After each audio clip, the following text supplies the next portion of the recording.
मी Hemali Mohite NDTV मराठीवर बुलेटिनमध्ये दिवसभरातल्या सर्व महत्त्वाच्या घडामोडी सविस्तर पाहतो। सुरुवातीला एक महत्त्वाची बातमी। राष्ट्रवादी अजित पवार गटाचे नेते माणिकराव कोकाटे आता बिन खात्याचे मंत्री म्हणून मंत्रिमंडळात आहेत। मात्र आता पुढच्या काही तासांत कोकाटे यांची मंत्रिमंडळातून गच्छंती जवळपास निश्चित मानली जाते।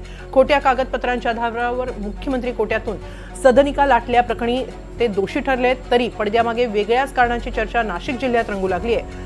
आधीच बोलघेवडे असलेले कोकाटे आणि सभागृहात रम्मी खेळताना कॅमेऱ्यात ते कैद झाले आणि आता खोट्या कागदपत्रांमुळे ते अडचणीत आलेत। मात्र यामागे भाजप आणि राष्ट्रवादीमधली पालकमंत्रीपदाची चढाओढ आहे, हे देखील एक महत्त्वाचं कारण चर्चेत आहे।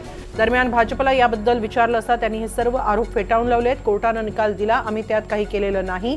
संजय राऊत काहीही बोलतात, तुम्हाला माहिती आहे भाजपचा त्यात काही हात नाही, असं म्हणत चंद्रशेखर बावनकुळे यांनी सर्व आरोप फेटाळून लावले।